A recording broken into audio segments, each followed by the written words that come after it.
Luke 6. One Sabbath, Jesus was going through the grain fields, and his disciples began to pick some heads of grain, rub them in their hands, and eat the kernels. Some of the Pharisees asked, "Why are you doing what is unlawful on the Sabbath?"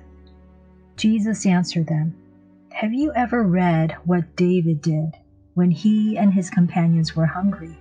He entered the house of God, and taking the consecrated bread, he ate what is lawful only to priests to eat. He also gave some to his companions."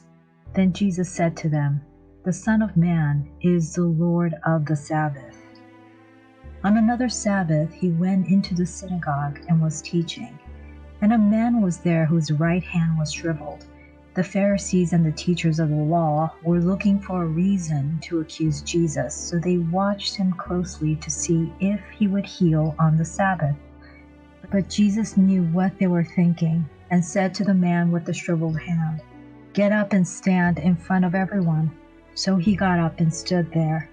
Then Jesus said to them, "I ask you, which is lawful on the Sabbath, to do good or to do evil, to save life or to destroy it?" He looked around at them all and then said to the man, "Stretch out your hand." He did so, and his hand was completely restored.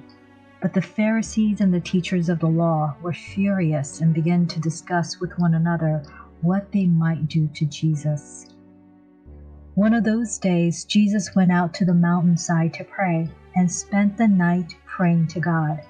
When morning came, he called his disciples to him and chose 12 of them, whom he also designated as apostles: Simon, whom he called Peter, his brother Andrew, James, John, Philip, Bartholomew, Matthew, Thomas, James, son of Alphaeus, Simon, who was called the Zealot, Judas, son of James, and Judas Iscariot, who became a traitor. He went down with them and stood on a level place. A large crowd of his disciples was there, and a great number of people from all over Judea, from Jerusalem, and from the coastal region around Tyre and Sidon, who had come to hear him and to be healed of their diseases. Those troubled by impure spirits were cured, and the people all tried to touch him, because the power was coming from him and healing them all. Looking at his disciples, he said, "Blessed are you who are poor, for yours is the kingdom of God.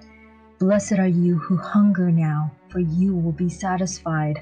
Blessed are you who weep now, for you will laugh. Blessed are you when people hate you, when they exclude you and insult you, and reject your name as evil because of Son of Man. Rejoice in that day and leap for joy, because great is your reward in heaven, for that is how their ancestors treated the prophets. But woe to you who are rich, for you have already received your comfort. Woe to you who are well fed now, for you will go hungry. Woe to you who laugh now, for you will mourn and weep. Woe to you when everyone speaks well of you, for that is how their ancestors treated the false prophets. But to you who are listening, I say, love your enemies, do good to those who hate you, bless those who curse you, and pray for those who mistreat you. If someone slaps you on one cheek, turn to them the other also. If someone takes your coat, do not withhold your shirt from them. Give to anyone who asks you, and if anyone takes what belongs to you, do not demand it back. Do to others as you would have done them do to you. If you love those who love you, what credit is that to you? Even sinners love those who love them. And if you do good to those who do good to you, what credit is that to you? Even sinners do that. And if you lend to those from whom you expect repayment, what credit is that to you? Even sinners lend to sinners, expecting to be repaid in full. But love your enemies, do good to them, and lend to them without expecting to be paid back. Then your reward will be great, and you will be children of the Most High, because He is kind to the ungrateful and wicked. Be merciful, just as your Father is merciful. Do not judge, and you will not be judged. Do not condemn, and you will not be condemned. Forgive and you will also be forgiven. Give and it will be given to you. A good measure pressed down, shaken together, and running over will be poured into your lap. For with the measure you use, it will be measured to you. He also told them this parable. Can the blind lead the blind? Will they not both fall into the pit?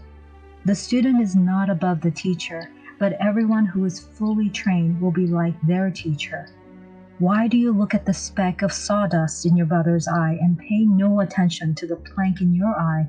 How can you say to your brother, "Brother, let me take the plank out of your eye," when you yourself fail to see the plank in your own eye?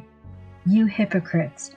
First take the plank out of your own eye, then you will see clearly to remove the speck from your brother's eye. No good tree bears bad fruit, nor does bad tree bear good fruit. Each tree is recognized by its own fruit. People do not pick figs from thorn bushes or grapes from briars. A good man brings good things out of good stored in his heart, and an evil man brings evil things out of the evil stored in his heart. For the mouth speaks what his heart is full of.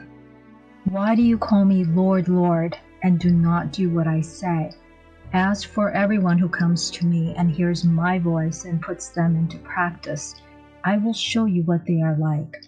They are like a man building a house who dug down deep and laid foundation on rock. When the floods came, the torrents struck that house, but could not shake it because it was very well built. But the one who hears my words and does not put them into practice is like a man who built a house on the ground without a foundation. The torrents came and struck the house, it collapsed, and its destruction was complete.